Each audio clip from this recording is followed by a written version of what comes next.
In the Quran, within several places, it mentions that the heavens are supported by pillars, but they are not visible to the naked eye. For example, in Quran 13:2, it says Allah is the one who has raised the heavens without any supports that you see. Quran 31:10 reiterates, He has created the heavens without the pillars that you see.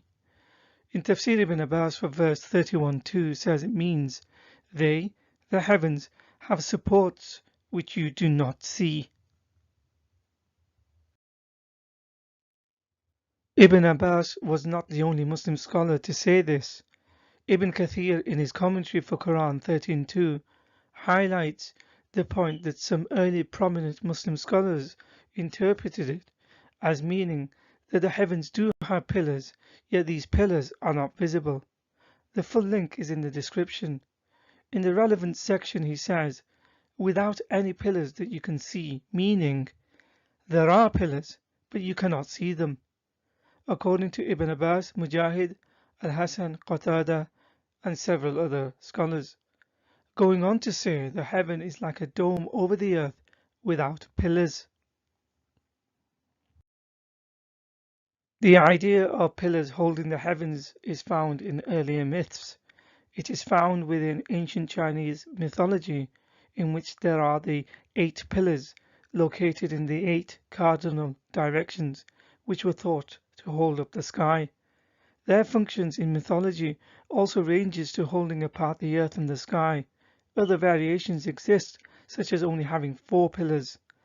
Nonetheless, the pillars are a central aspect to Chinese mythology, which have been used extensively in poetic allusion. For more reading, consider this book called The Handbook of Chinese Mythology, published by Oxford University Press. In the Quran, there is a constant mention of Allah having a throne. Quran 2:255 describes Allah's chair being vast, which encompasses the heavens and earth.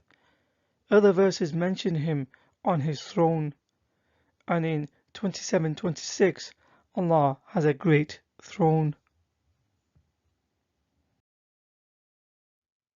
This emphasis on Allah's throne and him being above the heavens, sat on it, looking down on the world, is similar to the concepts found in other ancient depictions of their gods, sat on the thrones above the heavens, watching from above.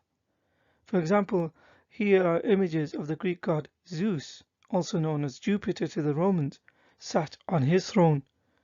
The Egyptian goddess Isis sat on her throne. The Hindu god Rama sat on his throne.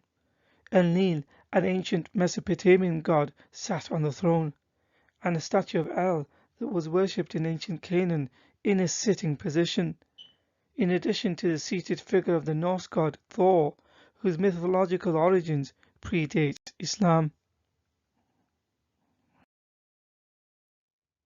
According to Islamic sources, there are 8 angels in the form of mountain goats that carry Allah's throne.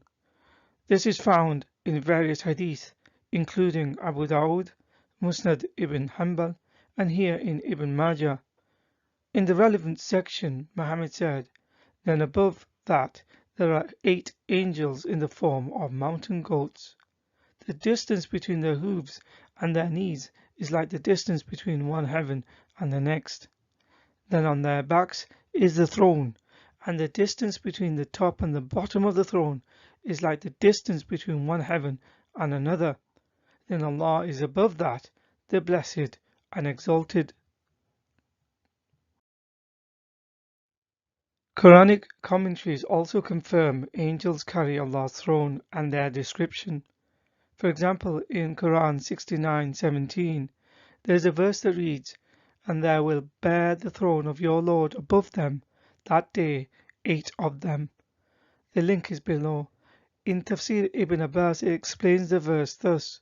He says 8 different angels, each one of them has 4 different faces, a human face, a face of an eagle, a face of a lion, and a face of a bull.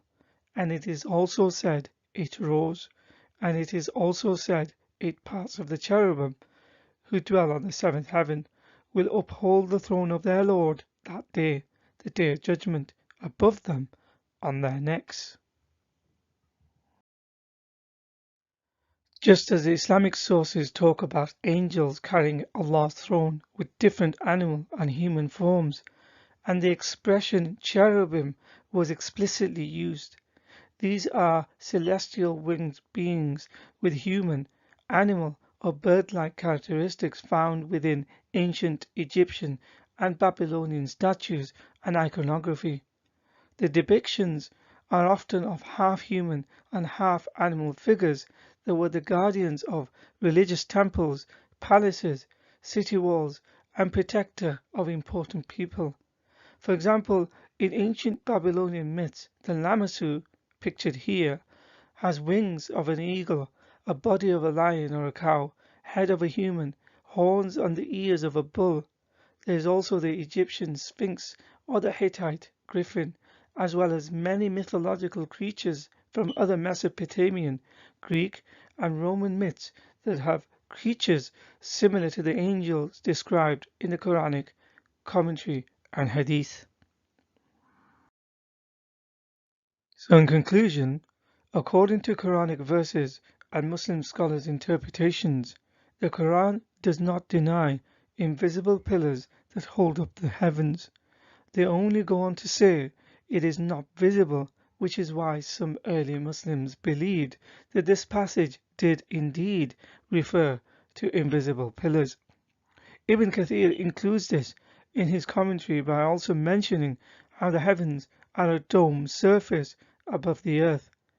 In Chinese mythology, the heavens were believed to be propped up by pillars. The greatness of Allah's throne and how He sat on it is mentioned repetitively in the Quran. This is similar to other cultures and religions who depicted their deities sat on a heavenly throne.